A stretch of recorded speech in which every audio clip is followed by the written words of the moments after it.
વિચરતી વિમુખ જાતિ તથા ગામતળના પ્લોટના 380 થી વધુ લાભાર્થીઓને સનદ વિતરણ કાર્યક્રમ અને આવાસ યોજનાના લાભાર્થીઓને હુકમ વિતરણ કાર્યક્રમમાં આપણી સૌની સાથે મંચ ઉપર ઉપસ્થિત મેયર શ્રી નયનાબેન પઢેડિયા, જિલ્લા પંચાયતના પ્રમુખ શ્રીમતી પ્રેરણાબેન રંગાણી, મારા સાથી ધારાસભ્ય શ્રી ઉદયભાઈ કાનગડ, ડોક્ટર દર્શિતાબેન શાહ, શ્રી દુર્લભભાઈ વેતરિયા, પ્રદેશના ઉપાધ્યક્ષ શ્રી ભરતભાઈ બોગરા, શહેરના અધ્યક્ષ Shri Madhavbhai Dave, collector Shri, municipal commissioner Shri, DDO Shri, ઉપસ્થિત સૌ લાભાર્થી ભાઈઓ બહેનો, પ્રેસ મીડિયાના મિત્રો, સૌને મારા નમસ્કાર.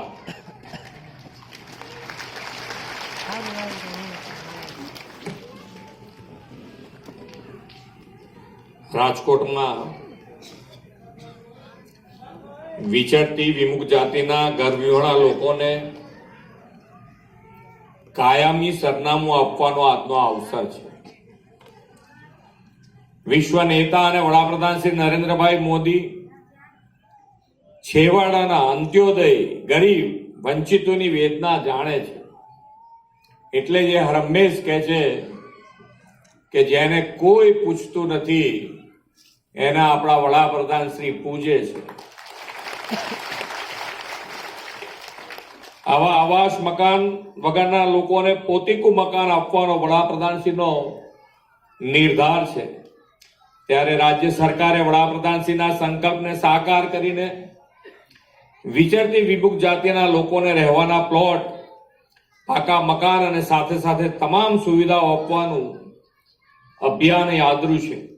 આપણે ત્યાં ધરતીનો છેડો ઘર એવી કહેવત છે, પરંતુ આ વિચરતી વિમુખ જાતિના પરિવારોને મકાન આવાસ હોય નહીં એટલે ઉપર આબ ને નીચે ધરતી, જેમ અહીં તહીં ફરવું પડતું હતું. દરેકને માથે છત હોય તેવા અભિગમ સાથે આજે રાજકોટ જિલ્લાના 6 તાલુકાના વિચરતી વિમુખ જાતિના 542 પરિવારોને રહેણાંક માટે નિઃશુલ્ક પ્લોટની સનદ અર્પણ કરવાનો સુખદ પળ છે. આ 542 પરિવારોના આશરે 2100 થી વધુ લોકોને પોતાના ઘર માટે જમીન મળતા પોતાના મકાન બનાવી શકાશે. કઈ વાંધો નહીં, તો રડે, કઈ વાંધો નહીં. આમાં છોકરા માટે કેટલી બાધાઓ રાખીએ છીએ આપણે.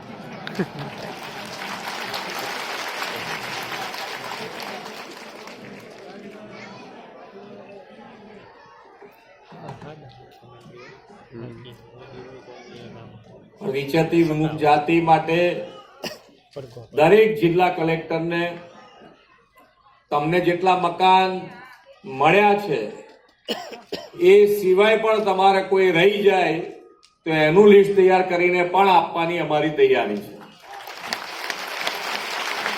એટલે કોઈને હવે મકાન વગરનું કોઈ ફરવું ના જોઈએ. અને અત્યારે મને આનંદ એટલી વાતનો છે કે અહીંયા એક દીકરો બેઠો છે, એને બધી જ પરીક્ષાઓ પાસ કરી દીધી છે. શું ભણ્યો છું અહીંયા? MA1 MA2 ભણી અને આગળ એક્ઝામ તૈયાર કરી છે ને એને ડ્રાઈવર માટેની નોકરી આવી ગઈ છે. એટલે આગળ જે ભણવાનું હશે ભણવાનું ચાલુ રાખી અને નોકરી કરવાનું એ કીધું છે.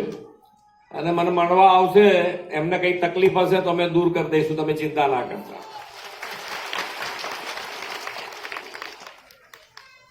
એટલે ભણતર જ દરેક વસ્તુનું સોલ્યુશન છે. એટલે હવે તમને જયારે ઘર પોતાનું મળી જાય પછી તમારા દીકરા દીકરીઓને ભણાવવાનું ખાસ કરજો ભેગા થઈને, કે હવે ચલ ને મારી જોડે આપણે જે બનાવતા હોય, ઘરકામ કરતા હોય કે જે કામ કરતા હોય એની પાછળ વગાડવા માટેનું એના લોકોને પ્રયોજન ના ઉપાડતા કે ભાઈ હવે ચાલ મારી જોડે તું વગાડતા શીખી જા ને ફર મારી જોડે, એવું ના કરતા. ભણાવજો એને બધા. સરકાર તમારી સાથે ઊભી છે છેકથી છેક સુધી. આજે અહીંયા આગળ દીકરા દીકરીઓ બેઠી છે, એમને પણ નોકરી આપવા માટેનું પ્રમાણપત્ર અહીંયાથી મળવાનું છે ને એવું. એટલે એના માટેની પણ સરકાર દરેકારી રાખી છે. તો તમે ખાલી છોકરાઓને ભણાવજો ગમે તેમ કરીને, તો એક પેઢી તો તમારી ગઈ, પણ બીજી પેઢી તમારી ધીમે ધીમે તમે જેવી ઈચ્છો છો એવી થઈ જશે તૈયાર.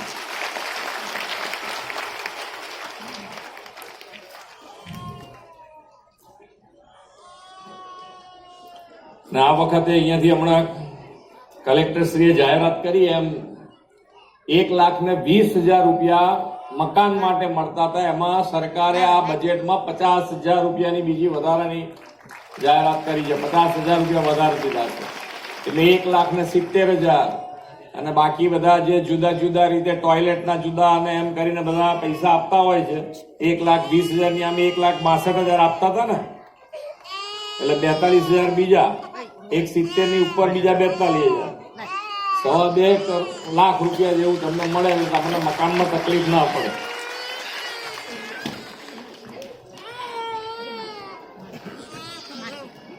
પણ તમારે બધાએ સરકાર તમારી સાથે, તો સરકાર સાથે તમારે ઉભા રહેવું પડે ને. કઈ તમારા પાસે તમારે કેવી રીતે ઉભા રહેવાનું એ તમને સમજાવું છું. ખાલી આપણા વડાપ્રધાન શ્રીએ એક વિઝનરી લીડર છે કે આવતું ભવિષ્યનું પણ એમને અત્યારથી દેખાય કે ભવિષ્યમાં શું શું તકલીફ પડવાની છે, અને એ તકલીફમાંથી દૂર થવા માટે અત્યારથી આયોજન કરતા હોય. અને એ બધા આયોજનમાં આપણે 1 પણ રૂપિયાના ખર્ચા વગર જોડાઈ શકીએ એમ છે. તો તમે બધા જોડાશો ને? તો તમને બધાને યોજનાઓ કહી દઉં, બધી તમારા મગજમાં છે, તમને ખબર પણ છે. એટલે તમે જે મકાન બનાવો છો એ સોસાયટી જેવું બની જાય, એટલે એની અંદર મેક્સિમમ દરેક જણા 1 ઝાડ ઉગાડી દે, એટલે એ ગ્રીનરી થઈ જાય. ને એના માટેનું અભિયાન માન્ય નરેન્દ્રભાઈ જે ચલાવી રહ્યા છે, 1 પેડ માં કે નામ, એટલે આપણી પોતાની માતાના નામે 1 ઝાડ લગાડીએ ને મોટું થાય ત્યાં સુધી એનું જતન કરવાનું તમારે બધાએ. થઈ શકે એવું કામ છે ને. અને ઝાડ તો સરકાર આપશે તમને, કદાચ ઝાડ તમને ના મળે તો આયોજન થઈ જશે ને. એટલે તમારે બધી વ્યવસ્થા અમે તમારી જોડે જ ઉભા છે, તમારે અમારી જોડે ઉભા રહેવાનું બસ. એટલે હવે વરસાદનું પાણી આપણે અત્યારે પાણી તો વાપરીએ છીએ ને બધા, તો પાણી વાપરીએ તો પાણી બચાવવું એ પડે ને. ભવિષ્યમાં આપણને પાણીની તકલીફ ના પડે એના માટે માન્ય વડાપ્રધાન શ્રીએ કેચ ધ રેન, એટલે વરસાદનું ટીપે ટીપું પાણી આપણે સંગ્રહ કરવું પડે. અને સંગ્રહ ના કરી શકીએ તો ક્યાં ઉતારવું પડે? જમીનમાં ઉતારવું પડે. એની યોજના પણ અમે કરી છે, અને તમને ધારાસભ્યો સાથે રહી અને તમારા ત્યાં એ યોજના અંતર્ગત જે બનાવવાનું હશે બનાવી દેશે તમને. એટલે તમારે હવે 1 પણ પૈસાનો ખર્ચો કરવાનો નથી, પણ એને વ્યવસ્થિત રીતે કચરો ભેગો થઈને અંદર જતો હોય તો એ કાઢી લેવાનો. એટલે દર વર્ષે એની અંદર પાણી જમીનમાં ઉતરે. થશે ને એટલું? અને જ્યાં ફરો ત્યાં તમે બધાને તો ફરવાનું છે.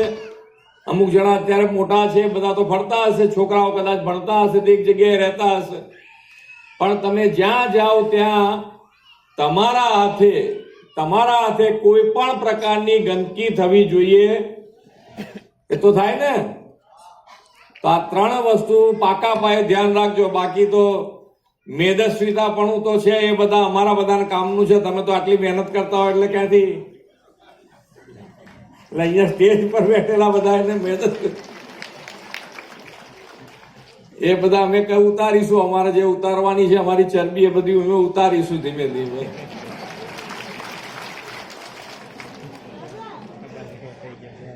અને જે માન્ય નરેન્દ્રભાઈએ વિકસિત ભારતનો જે સંકલ્પ કર્યો છે, એ સંકલ્પ કરવા માટે એમણે દરેકે દરેક જણ, છેવાડાનો માનવી હોય એને પણ મુખ્ય પ્રવાહમાં કેવી રીતે આવે એના માટે હર હંમેશ પ્રયત્ન કરાય છે. સરકારી જેટલી યોજનાઓ બનાવી છે બધાના કેન્દ્ર સ્થાને નાનો માણસ છે, છેવાડાનો માણસ છે, ગરીબ છે, એને ધ્યાનમાં રાખીને સરકારી દરેક યોજનાઓ બનાવી અને એ યોજનાનો લાભ તમારા સુધી પહોંચે એના માટે સરકાર કટિબદ્ધ છે. સરકાર કામ કરી રહી છે.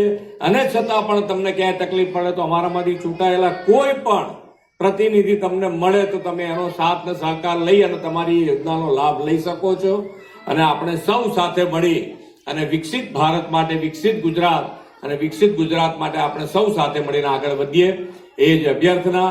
ભારત માતા કી જય, વંદે માતરમ, જય જય ગરવી ગુજરાત. જય જય ગરવી ગુજરાત.